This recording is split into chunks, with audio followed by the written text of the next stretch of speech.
This is Musings and Counsel from London Baker Law with Debbie London Baker.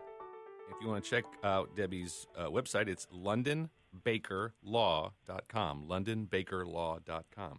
So you kind of left off on establishing directives, and I know some of this sounds, and I'm just talking for myself. Some of it sounds like kind of over my head. It's like I'm really struggling. I'm struggling to keep up with you. I'm catching about 60% of what you're saying. The rest of it's just like, a dog hanging his head out the window, and you're doing 90 miles an hour down the veterans. Yeah. But okay, let's try it. Sure. I want to ask about living wills before we get to establishing directives, because you used the example of the dad, and the kids come to him and say, "Dad, if you don't do this, we're going to have a blank check to just write whatever we want on your will." And so the dad kind of went, "Maybe I better look into this." And so I'm talking to myself.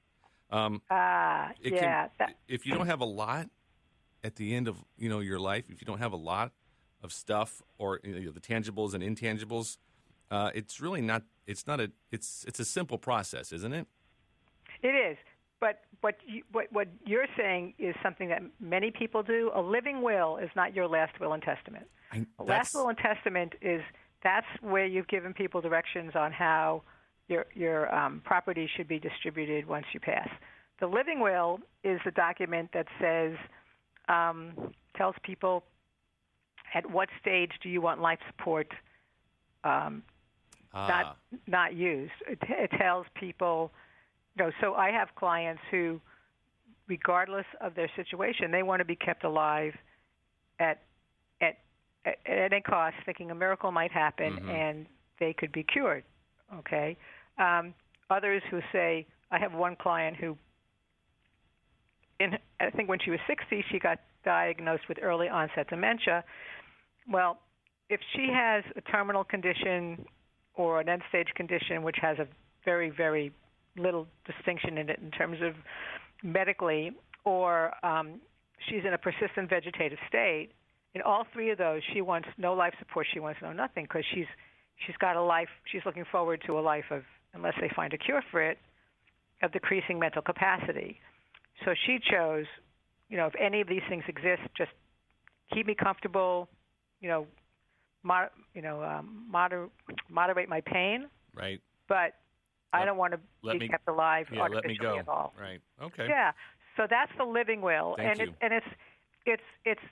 It's hard because I don't know what this woman wanted, but if you don't write it down, you could run the risk of my loving you, I'm going to keep you alive, when your wish, had you expressed it, was do not do this to yourself. I mean, just let me go peacefully. And that's a living will, and it's not a pleasant conversation to have with a family or for somebody to consider. But just like the whole estate plan, it's a gift to the people who love you. Right. Because I don't have to pay any attention to your wishes, even if you said them right. But somebody can hold them up in front of me and say, "This is what Joey wanted. So we're going to do this."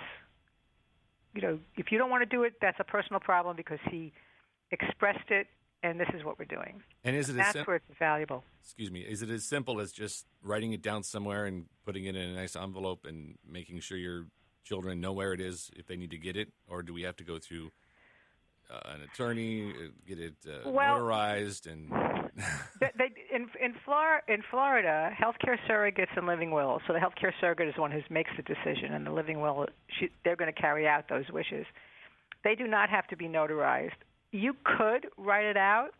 I would venture to guess it would hold no legal standing if it wasn't at least witnessed by two people who weren't named in the document. So that's the kicker, get a witness. Yeah, and the thing I've learned is it's not often that people will argue, but if you have it in writing, I know a friend who, she took a long time to die, and she'd appointed a good friend of hers to be her health care surrogate, and he, she was a nurse, he is a nurse, and he had to argue with doctors in the hospital when she wasn't doing well, who wanted to do something to make her, quote-unquote, better, when there was no making her better. They might have prolonged her living, so to speak, but they weren't going to cure the conditions which were taking her life.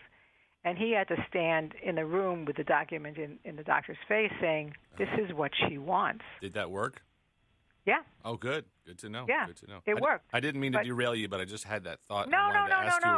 It's That's why the conversation didn't finish last month. And it's also the strength, which I tell everybody. I said, here's the thing: if you choose somebody who will exercise your wishes, and you've put them in charge, and somebody comes along, a brother, a sister, whatever, your sister, they're not, and they say this is not what Joey would have wanted. You hold up the piece of paper and say, this is what they wanted, and I promised I would honor their wishes. I never told Joey I agreed with him. I just promised him I would honor his wishes, and that's all he needed to hear. He needed to hear that I would honor his wishes.